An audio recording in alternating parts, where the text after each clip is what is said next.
Kaya lang mga kapanok ay nagkatay na po tayo ng ating alaga na bininta natin. Ayan na po sila mga kapanok.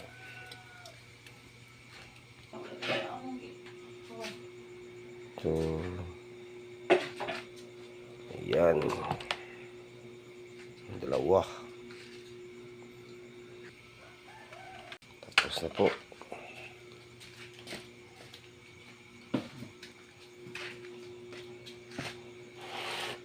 So, yan mga kapanok. Yung 5. I-dress.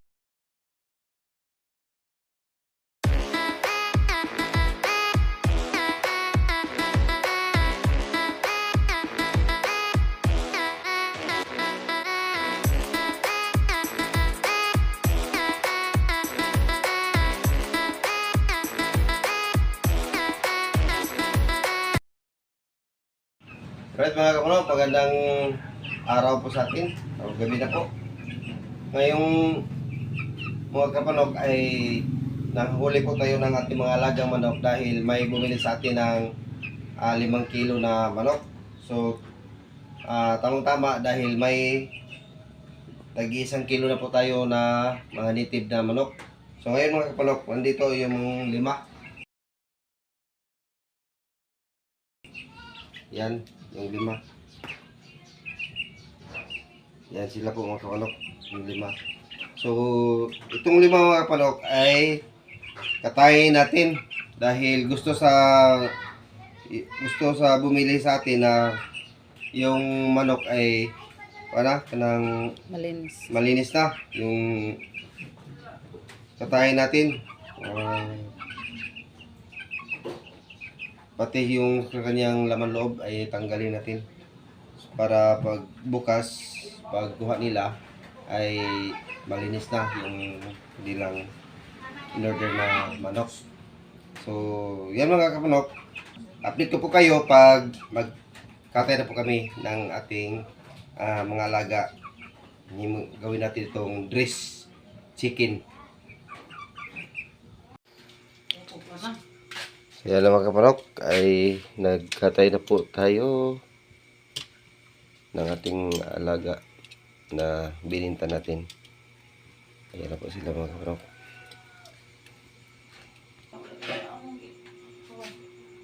So, ayan. Dalawa.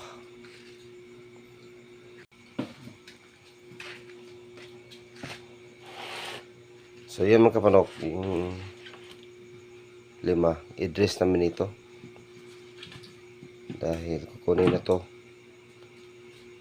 sa nag-order. So ayan mga kapanok ay ang ating alaga na manok ay simulan na natin na pag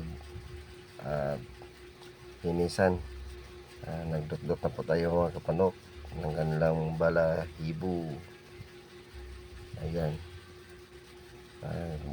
dutan natin mga kapanok upang malinis na yung manok natin. At sabi po mga kapanok sa umorder sa atin na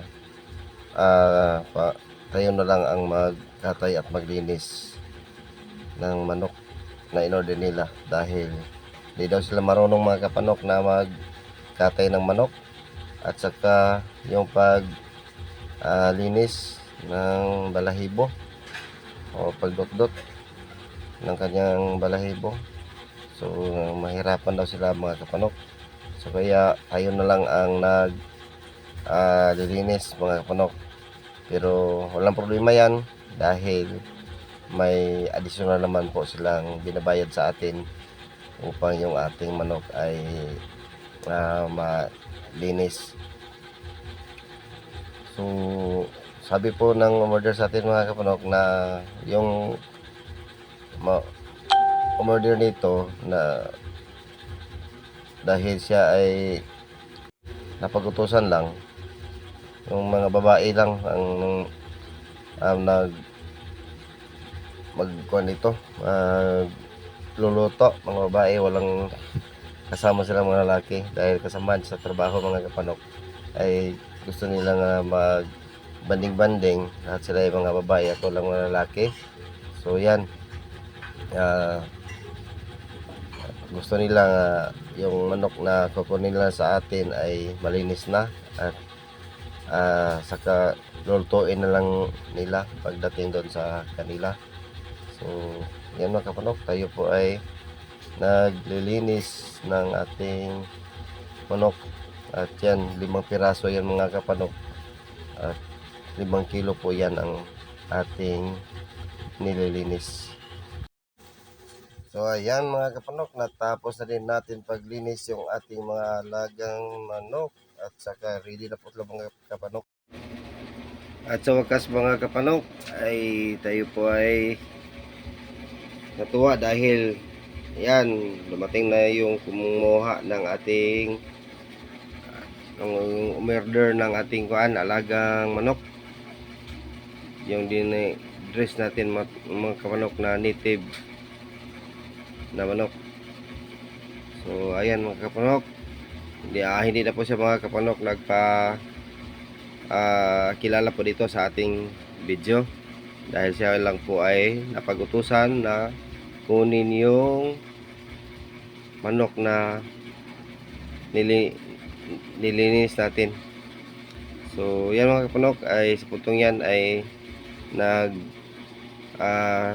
sumada po siya kung ilan po ang mabayaran sa 5 manok mga kapanok. Yan. At sa puntong yan mga kapanok, at tayo ay kanya ng binabayaran. Tayo ay may pira na mga kapanok dahil sa ating manok.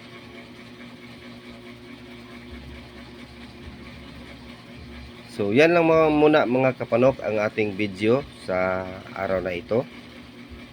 At sana naibigan nyo yung ating video mga kapanok tungkol sa pagbinta natin ng ating manok na Dres Native Chicken. So sana'y subscribe nyo din yung munting channel natin. At thank you for watching.